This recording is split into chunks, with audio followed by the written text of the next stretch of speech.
So today on Relationship Smart Women, I am interviewing the beautiful Mackenzie Eason. And Mackenzie is a fellow relationship coach. And I'm tempted to say hashtag relationship nerd here. Guilty. So we're going to talk a little bit about breakups today. But Mackenzie, I'd love you to maybe share where you're based and the sort of work that you do in the world. Thanks Welcome. for having me. It just feels like such a delight. Relationship nerd. Yes, I love talking about this. It's so good. And thank you for having me. This feels such really a pleasure. Yummy. Yeah, like really I was saying good. earlier, I've been following you on Instagram for so long. It's like, so how is this and how's the snow and how, Right. It's so nice How are to your actually kids? talk. Yeah. It's so sweet. Yeah, it feels really good. And so I am chatting today from Asheville, North Carolina in the US, and recently relocated back in this area after living in Hawaii for about the last 5 years. And that's been its own powerful, beautiful journey. But we can share more about that. But that's where I'm coming from. And like you said, I'm a love and relationship coach. And what I specialize in is helping women navigate the breakup space and mend heartbreak and really use that as a powerful catalyst for big healing, for rebirth, reclaiming your power, healing old patterns, building up your relationship skills. There's just so much happens once we're cracked open, right? Even through the intensity and the pain, it's such a powerful entry point. And there's a lot of goodness there, especially when we get support around it. So that, with a lot of self-love work, that's my jam. That's where I like to hang out. It's delicious work. I mean, it's intense work. People are really, they're broken open. They can be really down. There's a lot to navigate, but like you say, it's so rich, that space. So I can't wait to dive into that. Can't wait to dive. Yeah, super rich. Yeah. And you come to this place with some experience of your own, like a couple of significant breakups. Am I right?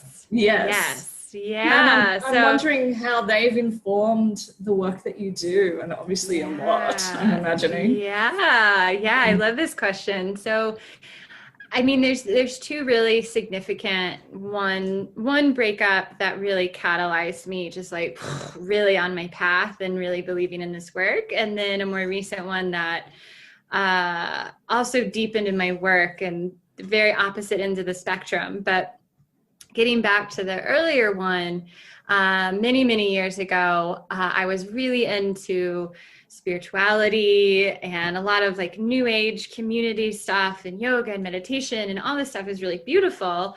And I was also have always been really drawn to family systems and intimate relationships, and used to work as a doula and done body work, just like a lot of different pieces with that, but always really drawn to supporting women and connection relationships. But those two things were a little bit separate in my own life, so to speak. And so the kind of work you were drawn to and then your own explorations, are you saying, was sort of separate? Yeah, so there was a disconnect for myself at a certain point where I was doing a lot of spiritual stuff and drawn to family systems and studying it. Yeah. But yet in my own life, I was in, some toxic relationships and I was bypassing a lot, basically, in terms of my own relationships. And what really came to a head for me is I was in a relationship with someone who is, and I don't use this word lightly, but like a true narcissist, and was also very charming spiritually and had all the language and all the sparkle. And that relationship was very intense and emotionally abusive, and going through that breakup was a huge awakening for me, and it brought me to my knees and really helped me and it happened at a time where I had just moved to a new place. Like there were so many reasons why it was a very intense scenario, but I was able to really face it and meet it. So can I just ask how old you were and how long the relationship went for and stuff like that? Yeah, so that relationship was about 2 years. And at that time it was like the start of, well, the breakup was kind of the start of my like Saturn return. I don't know if you study astrology stuff, but it was like around 26, 27. And so that was the timing of it, and it just moved to a new place. And that is really so intense. So intense. And I had just moved. I know there's so many levels. It's intense. And I had just moved. I had just moved to Maui in a new place, was in between jobs, had already known this ending was coming, but had its own process to work out. And so lots of different pieces. And really. Can I just ask, because I'm wondering if maybe the listeners are wondering, how do you, like, I come across narcissists in my work more often than I would like to, but from your experience, what are the signs that you're with a narcissist? So there's lots of different signs, and I'll say like my specialty isn't identifying narcissists, but just in my own personal experience with this person who's done a lot of in-depth look at it. And his mom is actually a like self-identified narcissist and has worked with that. And so I know that can be one of the things that also can create an offspring and with a similar personality disorder. And so the basics for me is for him, it was very, very self-involved, a lack of empathy, very, very manipulative, to a point where his capacity to really take ownership and responsibility, it was like a mirror that would bounce off.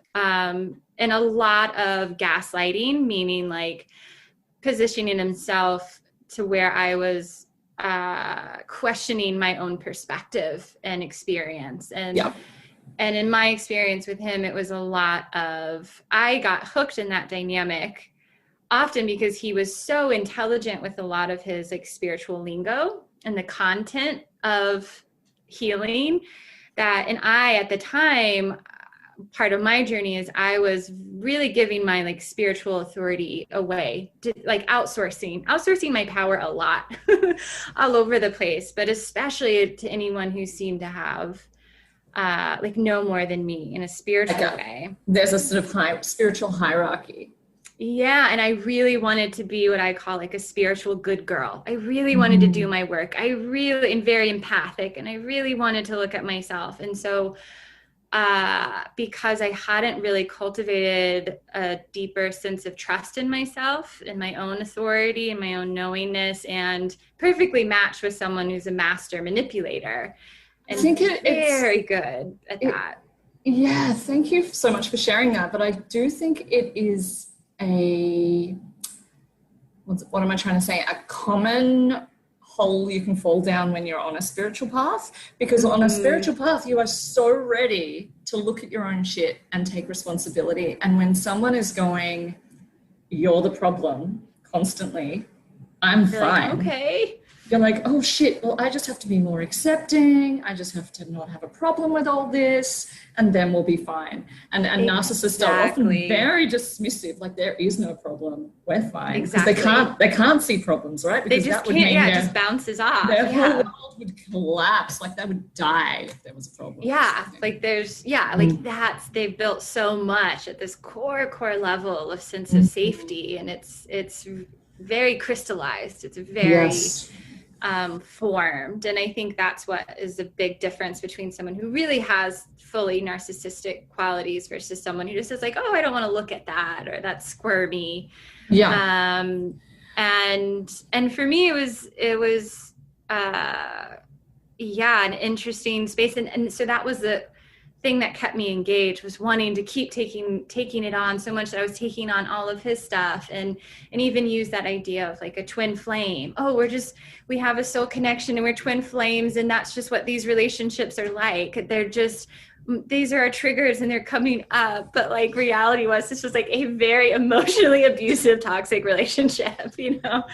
That was, you know, coming to that was really powerful for me. And then the breakup that ensued really required me to set boundaries in a way that very, very intense. And in terms of details, because I know this, it can be helpful. It's like our separation started as like a mutual thing, just like, okay, yes, this is very clear. I had moved into my own space. I'm moving onward. And then a couple of weeks later, he was like, okay, cool. We were just taking a break. We're getting back together now. And I'm like, what? Like, it blew my mind. But it was that, you know, his way of framing, and this is what's happening. And so the moment that I really stepped into my power and was like, no, this isn't what's happening in that way, where he couldn't, you know, manipulate or control me and get the outcome he wanted, then comes like the wrath of fury, you know, a lot of intensity. And so it really required me to, use my boundaries muscles and stay firm in that. And so that was a really powerful journey and intense, and started off with those intentions of like, okay, this is a mutual thing, and it being pretty intense. So what you were saying is that you were able to actually be with all of that intensity in a way, like with yourself, in a way that was, you were able to sort of mine that richness in some sense. Right. And I think that's a huge thing. Like, not all of us are able to do that. And obviously it's a spectrum, and you'll have your moments, and it's not a straight line, it's a spiral or whatever, but it's pretty impressive, I reckon, in your 20s to be able to mind that, for, you know, to actually turn around your calling and stuff like that. It was huge in so many ways, and I think it took, I mean, support is a big thing. That was a big moment of like, okay, it's time for me to get support around these things and look at my part of the puzzle, but in a new way that wasn't taking on his stuff, very clearly delineating, but then also really showing up and having support and sober eyes and doing the relational work. So do you mean paid support, like getting a therapist / coach? That time I had a support person, and like community too, but I'm such an advocate. Obviously it's my passion and what I've studied and do in my work, so of course I'm passionate about it, but just in my own journey, that was a pivot point for me to have someone whose sole role in my life was to support me. And that's it. It's like, it's like pivot point of my life. So that was a big part of it. And it took a lot of courage, and I had a lot of seeds of emotional mastery and communication and some pieces that really helped, that I had cultivated, but this really like fortified me into embodying all those things in a much deeper way. Yeah. Okay. Facing all fears and unknowns and self-love, just like all those pieces, it really just like brought me in the fire of it. Yeah. It's like before it was theory when you were kind of exploring it all, and now it's like, what, I have to actually embody this, integrate it, exactly, learn, like myself. That's what they're talking about, right? Yeah. So that breakup was a big catalyst for me, and did help me like continue on my path of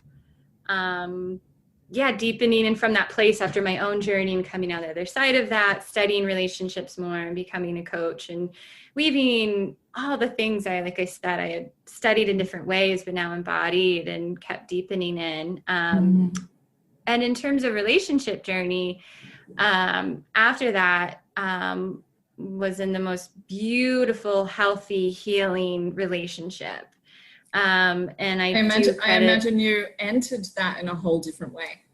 Much different way. And it's really powerful, what happens when we claim these parts of ourselves. Or I say often, like, after a breakup or we're cracked open, it's like there's this opportunity to like gather what spills out and really gather old parts of ourselves and touch in things that needed a lot of care and love, that were already in there that we can access. And it's an opportunity to learn new relationship skills and embody your wholeness in a whole new way, that all those things together really do create a whole new platform to interrelating and have healthy love. Yeah. And I've seen that with my clients. I just had a client that finished working with me and went through a breakup, and then not soon after actually started relating to someone in this whole new way that's just like healthy and healing. And it's such a testament to when you really show up in this way, it can translate into just a whole different way of relating and experiencing yourself. And and so you had so this relationship came to an end, and it was just a completely different experience for you then. Massively. And it was, so how can breakups look, when they're conscious and loving? And that's what I've experienced recently. And actually, before our call, like, just got off the phone with my ex, and we've really transitioned into just really exquisite, beautiful, like soul ally, deep friend, love transitioned in a new form thing that is really beautiful and required, both of us to show up and be willing to grieve but be, I think the big thing for both of us is that we're both really devoted to truth and love and also our own, being responsible for our own journeys and, have our own support systems. But I think the fact that we were both devoted to that helped guide us forward. And we did a lot of work of finding our alignment and moving forward, and where, there is a gap here, and we've done so much work, and it's getting very clear. This is my truth, and it's there, and for my path and my life, and this is his, and that's the true truth. And so from that place, getting so clear, it was like, it's not alignment. That's not to continue in this way, but how can we realign our relationship so that the love can still flow between us, but it's going to be in a different form. But it's like, I see it kind of like pipes, like pipelines. And it's like, well, it's getting a little jumbled. So how can we like reconfigure so that it's, like a new form? And I like that. And there's more I can share about, what we did. And, but it's very, very possible. It's been very love-filled, and it's taken a lot of presence and devotion, and a lot of different things, but it's very possible. I've had a few moments in sessions with my clients just this week, where we've had to sort of define the difference between love and, I love this person is not necessarily, and we should be together. It's different to what you're talking about there, like truth and alignment and love. Like, you can love someone and not, put yourself through that, or it's just not working, or it's not meant to be. And the wild thing is that sometimes when we get so attached and try to force that partnership romantic form, that if it's not aligned, and like you and I aren't speaking just like, you had a fight and it's uncomfortable, it's like that core, like, wow, this does not feel aligned. Like, if you keep forcing it, it does start to diminish your expression of care and connection for each other, to the point where it tarnishes. But if you can, and it's freaking hard to release and grieve and all of that. But if you can, then there's a new alignment where you can actually preserve your, kind feelings and love and care for that person. I keep thinking of the word respect, right? It's like, if I deeply respect my own truth, the alignment I have with myself with a capital S, and I would naturally want to be respecting that of my partners as well, right? And it's about respect. And I had a point. It's kind of just disappeared on me.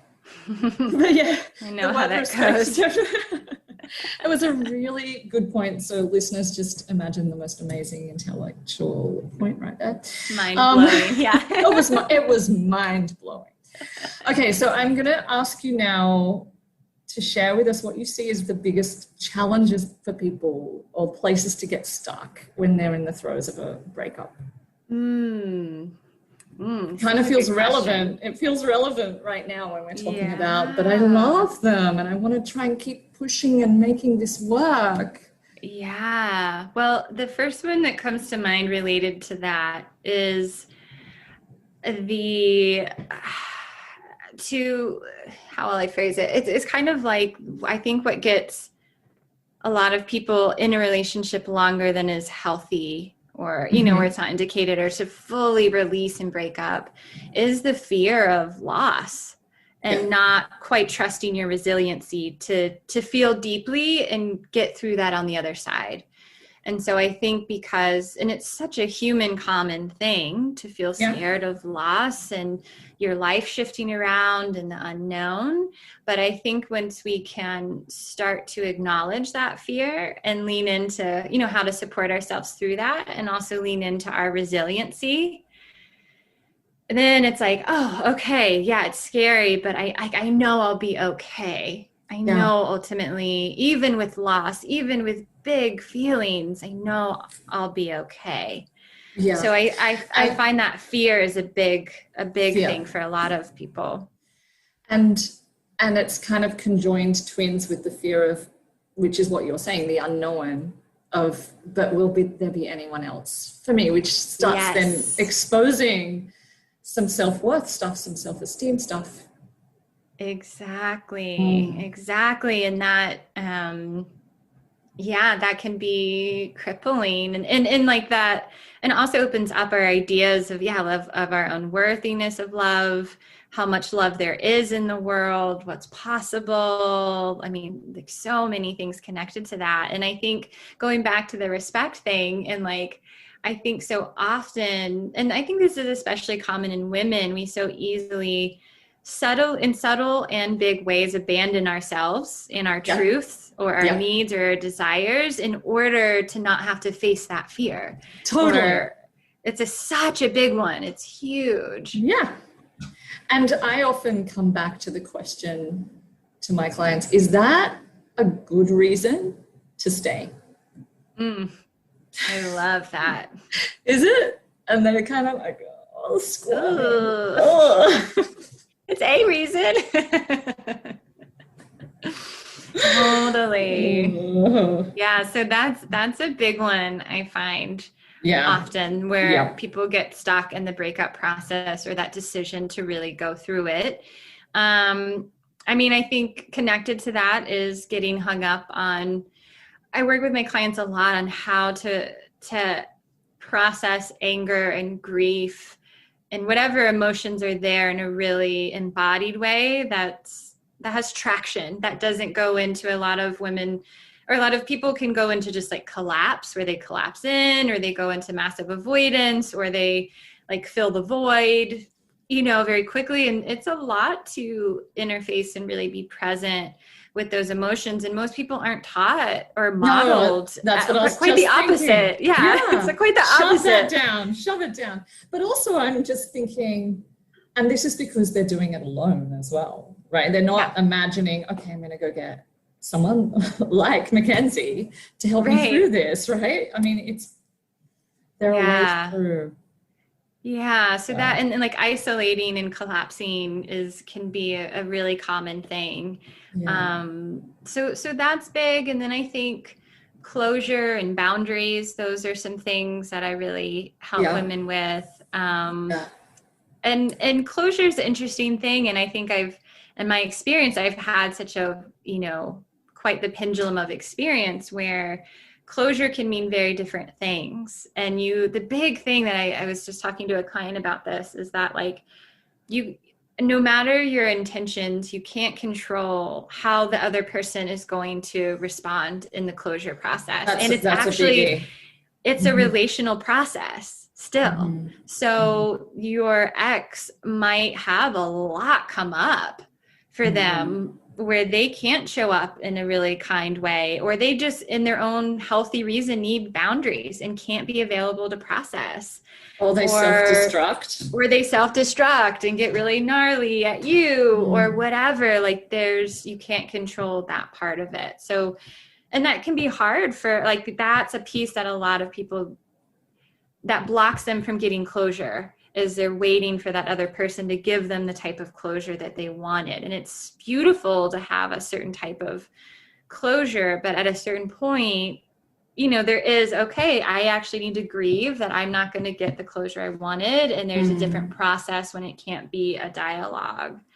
And there's other pieces that can go into closure. Like some people get really caught in the hope and the fantasy. Yeah. I mean, there's so many pieces with the closure, but it's a big one. It's a big one. And what you were saying just before about not being responsible for your ex's reactivity response. I feel like for women, it's so hard to know that we've upset someone. Like there's something about the patriarchy, right, that sets us up to be and I think the feminine essence, right? Our feminine nature is to nurture. And totally, that's tough. Yeah, that's really hard. And to feel, and that can be especially if the relationship you were in already had a dynamic where, and this is a common thing for women or the feminine too, is to like caretake. And if the relationship already had an element of kind of taking on your partner's process a little bit, or feeling a little responsible for their emotions, or knowing that even, you were kind of, in that caretaking role, that for sure could be, not super healthy or have its own codependent threads. But if that was already there, and then enter the breakup where, they're upset and having a lot come up, it could just feel like, like a punch to the guts. But that's also an entry point into, good healing. But it's freaking uncomfortable. It is. It's so uncomfortable. So uncomfortable. My Lord. Okay, I would love to ask you to shift this, right? What is it that helps people get through? What are those anchor points that help us move from that discomfort to new life, new beginnings, new self? I love this question. So kind of in broad strokes, the process that I have gone through myself and that I help my clients through is kind of in 3 big chunks, and there's lots of different elements in all of those that we can speak into also, but kind of in the broad strokes. It's like this first phase is what I call release and regulate. So it's all around that closure, really releasing, letting go, all of that. And then also regulating in terms of, relationships. We're humans, and even if it was a really beautiful relationship, we're at some level you got used to what I call, like co-regulating, or through touch and having that person there. And so when that ends, and that person isn't there for that anymore, it's quite a process to come into a way of regulating yourself or coping with yourself. And especially if that is a new skill for you, if you've always been plugged into the other person to help you process or feel grounded and safe, right? And we're designed to do that with others, but if we haven't built the foundation of how to do that within ourselves, it's quite a reckoning in that process. It's so interesting you say that, because this is one of the first foundations I try and build with my couple therapy. You know, it's like regulation. Without that, how can we have communication that flows? How can we have any of the other stuff? Like it's foundational within the relationship, but I love that you're saying it's also within that breakup process, you know, of course. Big time. Yeah. So that's a big part of it, is making that adjustment. And also like being with the emotions that are there and getting you to a space that's in a regulated, grounded space, building that capacity, and within that meeting whatever's coming up. And maybe, you know, so often when our hearts are cracked open, out spills really old stuff that, you know, like the grief of your grandmother is suddenly really online, or like, oh, it's really, you know, maybe the circumstance of the breakup is really bringing up an old wound, and now it's here, and it's the context of the breakup and, you know, decades before. And so that's a big part of what I call like the regulate phase too.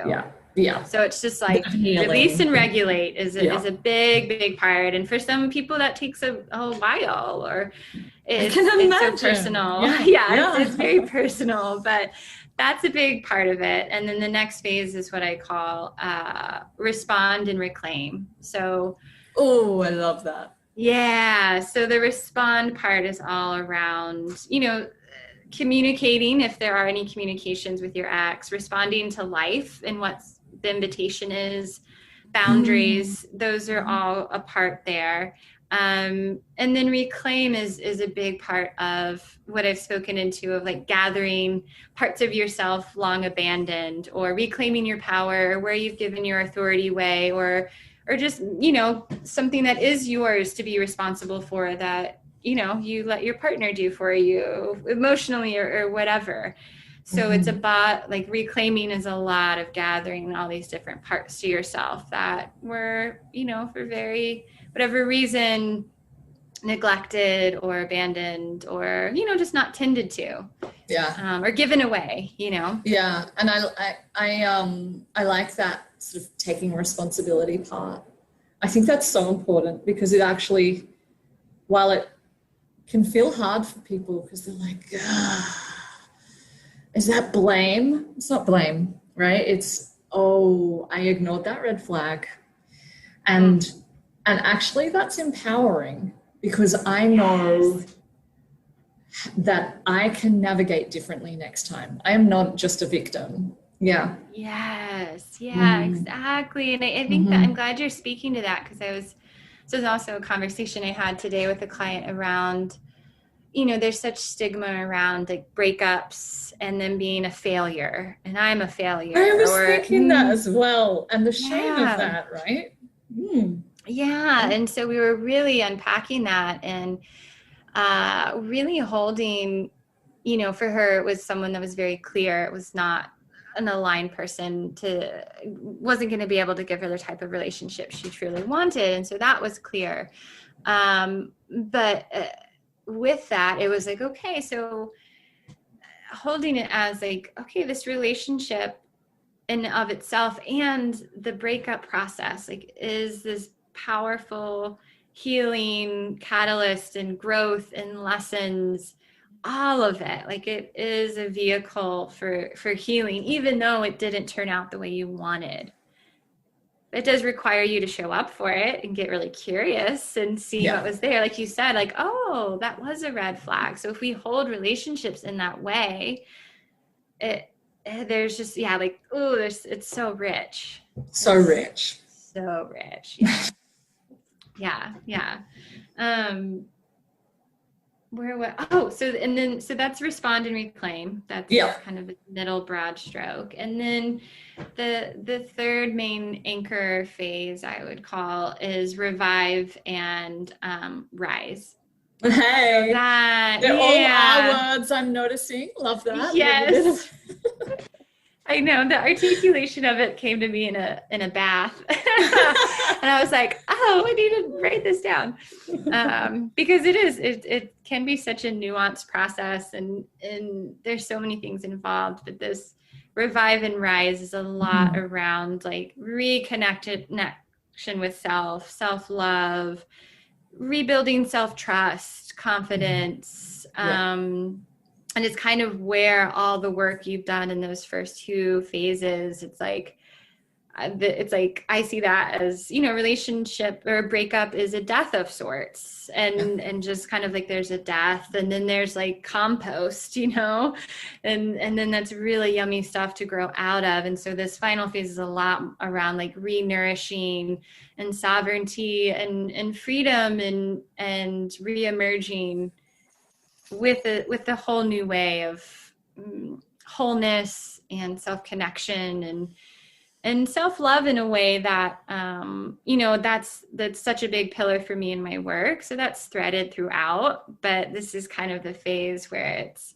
the self-love is a big, I hold it as like it's, self-love isn't just something that shows up for us when we're like feeling cute, or it's not just a green smoothie and a yoga. It's not just like a facial. So it's really the part that shows up in the hard moments, in the parts that we think are the ugliest and most unworthy of love. And so that's present throughout. But then this final phase of the revive and rise is where you're starting to like taste the honey of that a little bit and really tune into like, okay, what's this next phase of my life, and who am I becoming, and and this phase too is like, what am I available for in relationships moving forward? What did I learn from that one? What are those? Now I know what that red flag is, and go from there. So. It's delicious. It's so nice to, like it's hard work, but to end on such a delicious phase, like so worthy, so worth it. Yeah. And it's so funny. This is the part that, it's obviously so possible, but I think a lot of us forget that can be what's on the other side of a breakup. So in the forefront, it's just like, loss and challenge and hardship and that, especially if there's that sense of failure, right? And even after, a lot of people are like, oh, okay, what gives me hope is maybe the next relationship that's better, which is a great thing to aspire to. Yes. But I think we forget there's also a middle ground where it's like, and you're feeling like yummy in yourself, and, this whole different flavor of your relationship with yourself. That is a really delicious thing at the, it's a byproduct of the process that's there too, not just the gold medal of a new relationship, Well, it's its own gold medal of a new relationship, isn't it? Exactly. It feels good to be alive in your body, in your being, when you have all that, and a relationship becomes a bonus, right? Exactly. Not the crutch. Exactly. I love how beautifully you articulate that all as well. Thank you so much for running us through.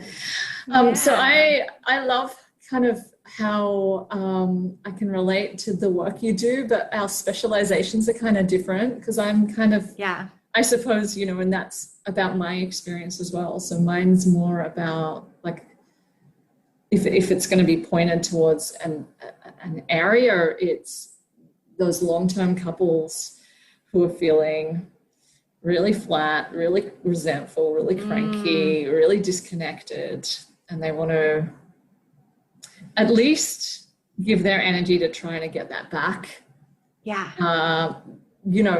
Then they might be starting to ask the should I stay or should I go question. And then it might turn out, no, you shouldn't stay.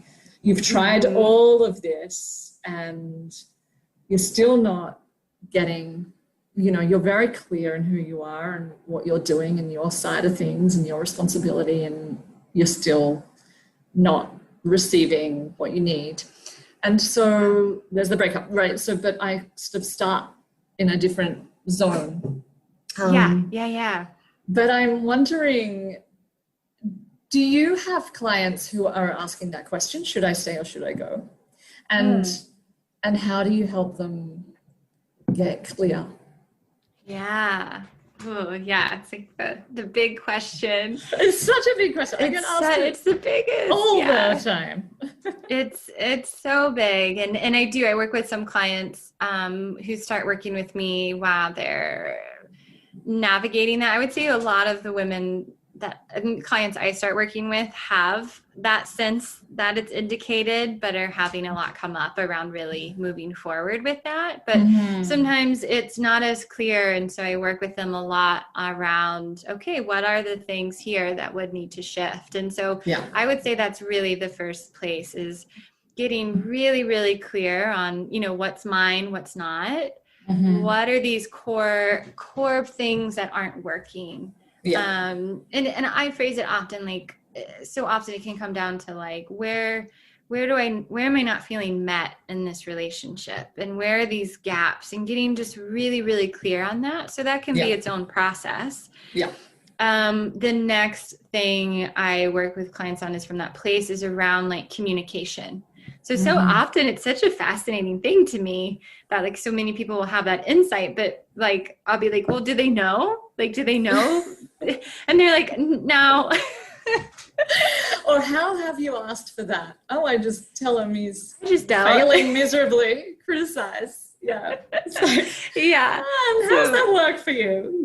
Yeah. So there's a big component around like working on communication and what that looks like and how to articulate that, and also create the space where the other person doesn't feel criticized or attacked, and they feel safe to share their truth too, or what's really honest for them, and just again, you can't control how they show up in it, but like doing your best to create a really conducive environment, safe environment to have those really honest conversations. And articulate it in a really clear, loving way. And so there's a lot around that.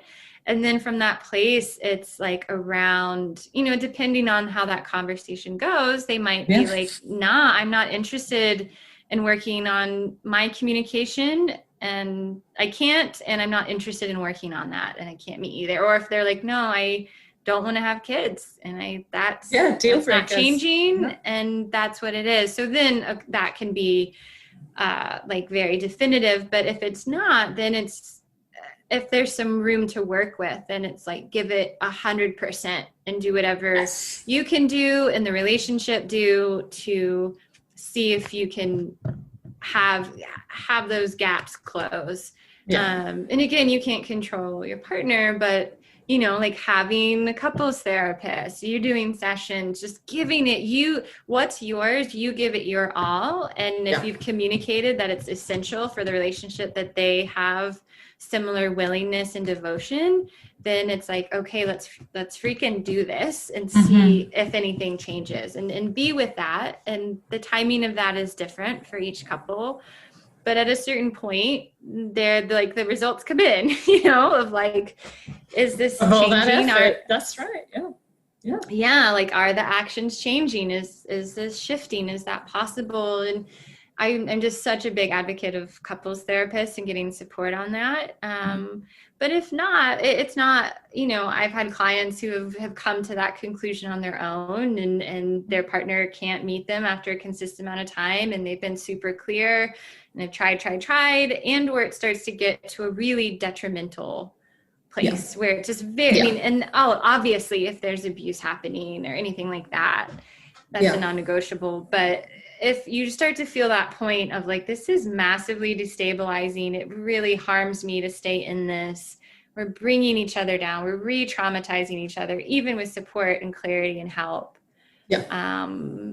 or some big breach of trust or boundaries, like those can be, some guiding points.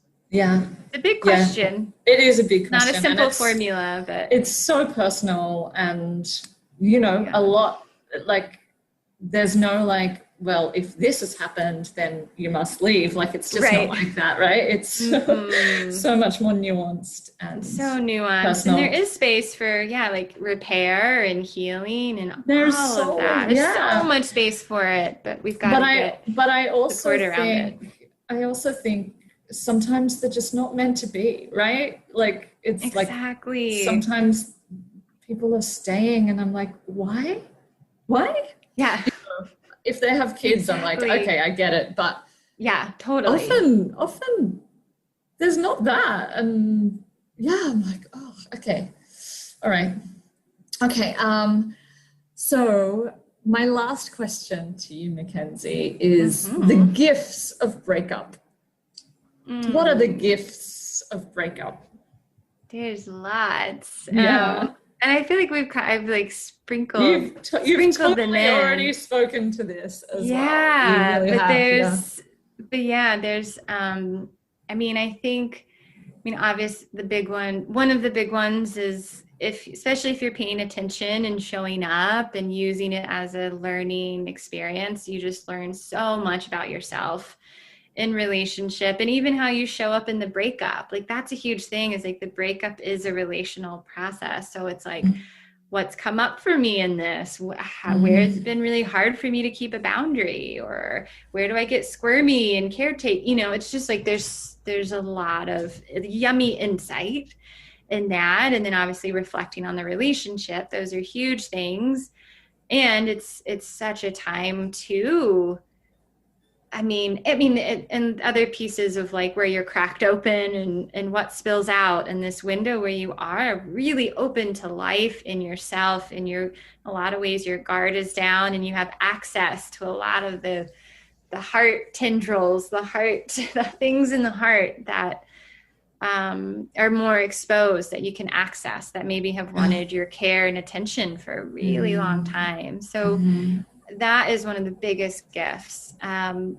And I think with all of that combined, it's such a beautiful opportunity for it to be about you and really forge that relationship with yourself, and, really cultivate a loving space for yourself, and foundations that, like we said, are essential for any relationship moving forward. But it's a really powerful time, and can be super yummy and flourishing friendships, that haven't had as much care and attention for a while. And especially if the relationship you're exiting, had some, was tumultuous for a bit, or a bit of a roller coaster ride, there can be such a reprieve of like, even if there's a lot of moving parts at first, like if you're moving out or whatever, but soon after it's like, there's a sense of stability and like, and centeredness, autonomy and sovereignty, and like, there's a lot of goodness there. Yeah, even amidst simultaneous with pain, like, yes, both can be there. Yeah, they can live side by side. Yeah. And I actually feel like our heart is not judging our emotions, like it's just actually wanting our presence. And so even being with our grief can actually be a really beautiful experience. Like, it's not a one-sided, like, I feel like our minds want to just label it as negative. It's a negative emotion. It's going to suck. And bad. It's going to be hard. Like, it's not easy. It's intense. It's strong. It hurts. But it also has this whole other side to it that's delicious, because you are connecting with your truth and yourself in a really honest way. And I really felt that personally, like, really touched into that over the last year, where I was really feeling like, wow, when I really let myself experience the grief, it's kind of like it's threaded with love. It's a very similar thing. So as I feel it, I also am simultaneously feeling the love I have for that person, or just love in general. And it's because that's what grief is, right? I have love here. Yeah. But you get to both can be present. And I agree. I think grief, it's intense and can be painful, but it also does open you to love in a certain way that is really good. It's just really good. Yeah. It's not easy. Mackenzie, I feel like I could just continue chatting for hours with you. Same.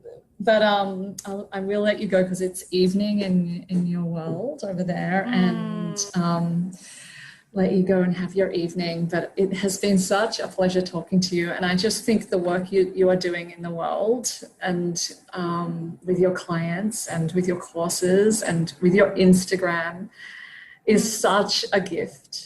And I'm so thrilled that we've connected and that you're doing that work for women and others, who need it. So thank you so much. Thank you. That really impacted me. Thank you. Yeah, such a joy to connect. Yeah, the feeling is mutual. Yeah.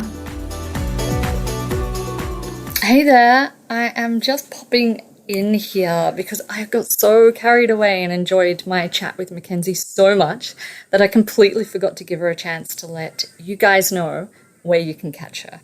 So I'm going to do that now. You can catch her on Instagram at Honey in the Heart. That's @_honeyintheheart_. And you can also catch her on her website, www.kenzieeason.com. That's KENZIEEASON.com. Go check her out. Her Insta is a fabulous place to just keep in touch with relationship wisdoms.